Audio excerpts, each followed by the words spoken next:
In this video, we are going to go over the Luke Griffith vs Felipe Pena match at CJI2. Now, to give you some context, Luke had to go up against Diego Pato in his last match right before this. And while he was able to get the submission, obviously he had to work pretty hard to get it, and so his cardio is going to be at a disadvantage in this upcoming match. In the beginning of the match, we see Felipe get this left hand collar tie, and with good timing, he's able to convert that into a left side underhook. He uses that position to get towards the back, and then he drags Luke to the ground from here. Ideally, Felipe would have liked to be in a leg drag position, but Luke does a good job of posting on his left arm and briefly getting back to his knees. But Felipe does have this really strong underhook on his left side still, and he's able to use that to get towards the back, and he's able to insert his first hook on his left side.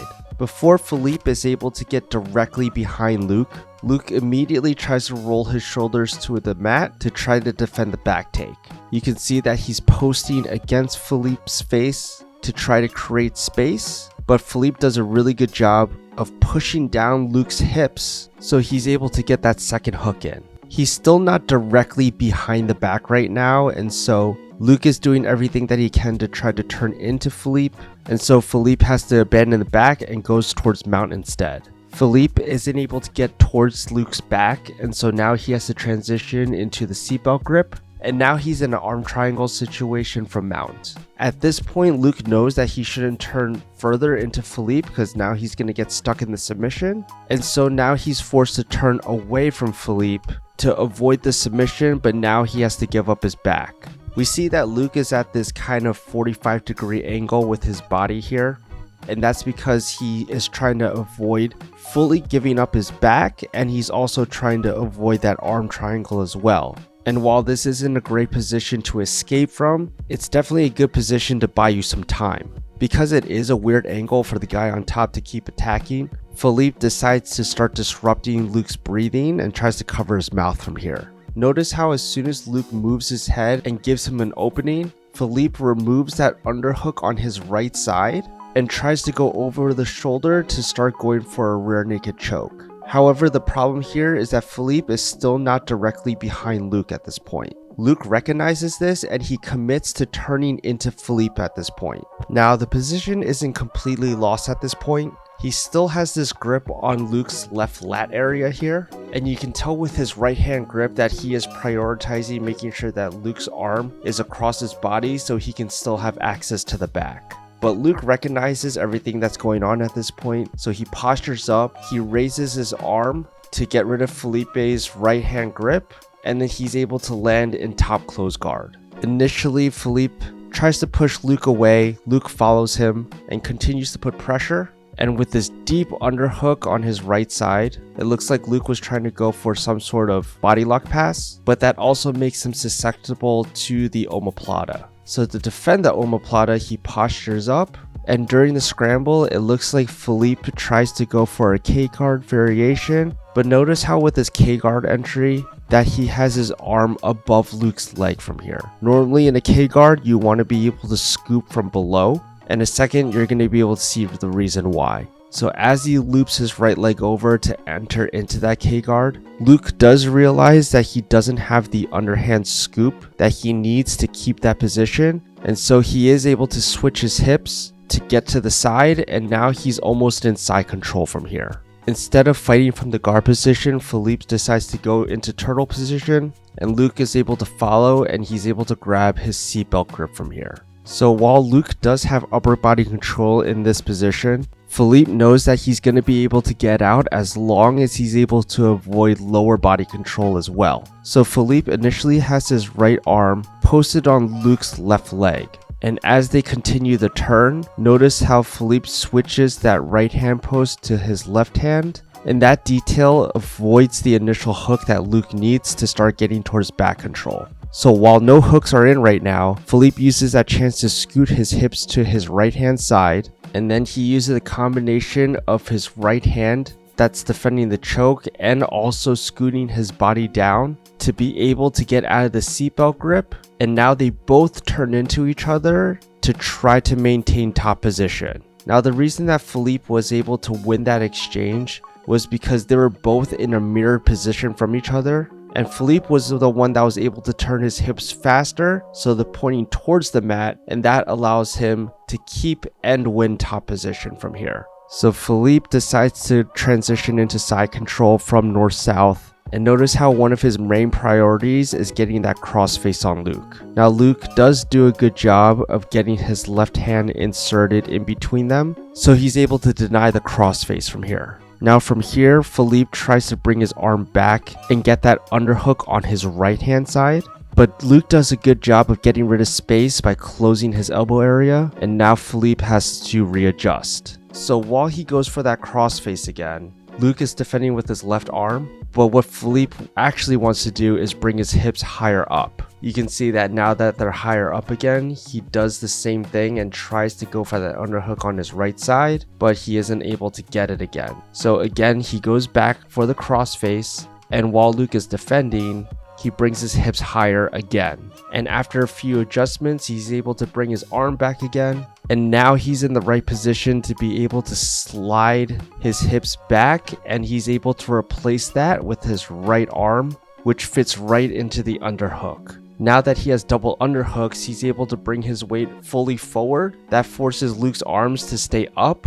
And from here, Felipe is able to easily transition into full mount without any sort of resistance. Now from mount, Felipe does try to isolate Luke's left arm from here, and he bounces from trying to go for an arm triangle to isolating the arm. So we're going to fast forward this section so we can get back straight into the action. Felipe realizes that he's going to have to change his strategy from here, so he keeps control of Luke's left arm and dismounts from mount position to side control and continues trying to attack that left arm. From here, it looks like he might be able to go for either a Kimura or an armbar from here, but Luke does a good job of defending and getting his arms back into inside position. While Felipe is transitioning into north-south, Luke is able to get to his side, Felipe follows, and he is able to get a triple threat position from here. Now when Felipe throws his right leg over, the positioning to me looks like he's going for an armbar rather than a back take because his right leg is across the body instead of going directly for a hook. And when he leans back, he gives Luke a little bit too much momentum to work with. So Luke takes that advantage, continues to roll into Felipe, and then he's able to land again into top close guard position. Now we see a very similar sequence that we saw earlier in the match, where Felipe tries to throw up a triangle, and while Luke is defending, he briefly goes for that omoplata again, except this time instead of going over Luke's leg, he scoops it from underneath and tries to enter K-guard from here again. Luke tries to attempt the same move that he did before by going around the legs to get into side control, but because Felipe had a better grip this time, he was able to hang on to that leg for a little bit longer. Felipe uses that opportunity to grab Luke's right ankle with his right arm, keep it elevated, and then he's able to perform a technical stand-up to get back into top position from here. Felipe is able to get both grips on Luke's legs. He's able to get inside position with his left arm by Luke's hip area, and Luke tries to defend by putting frames up and swiping with his right leg. But the problem is his right foot wasn't able to get in a good enough position to be able to maintain guard. So once Bernardo comes around to that angle, okay, we start using frames on our opponent. From here, a forehand frame on my training partner's bicep and a frame on my own knee. When Bernardo goes to push my knees to the side, my left hand makes it difficult for him to move the knees, and then we start using our outside leg so that as he passes one leg, the other leg comes to the rescue, and we form a scissor action. Now, with my legs scissored like this, if Bernardo goes to move in this direction, my left leg keeps me aligned. If Bernardo goes to move in this direction, my right leg keeps me aligned. And all that remains at this point is to realign, and then of course, where do we want to finish?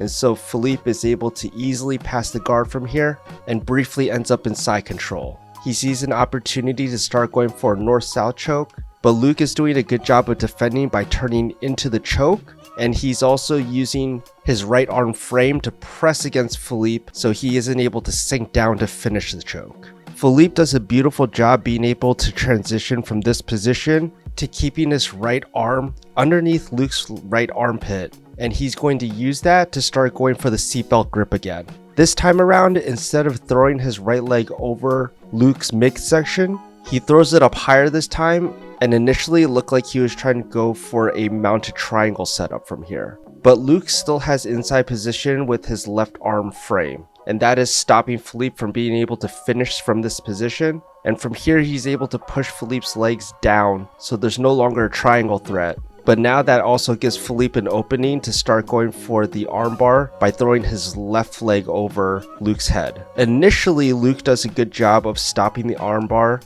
by using his left arm again to be able to push Felipe's left leg back behind his own head. But notice how in this position, both of Felipe's legs are pointed to his left hand side. And that's very important because that allows him the angle to push Luke back down to the mat with his legs, which gives him a better angle to reinsert his left leg above Luke's head again. And while all of that is happening, Felipe is able to grab Luke's right wrist with his left hand, and that prevents Luke from being able to clasp his hands together, which means that he's able to extend the arm and Luke isn't able to defend from here. Now the armbar is very deep from here, but in order to get maximum leverage from here, notice how he's able to tuck Luke's wrist under his armpit, and from here he's able to get the tap. Although Luke did a really good job of defending off the attacks for quite a while, I think cardio was definitely an issue because he had to have a match before this, and he's going up against one of the best guys in the world today who was relentlessly attacking him. So thank you guys for watching. I hope you enjoyed the breakdown, and I will see you in the next video.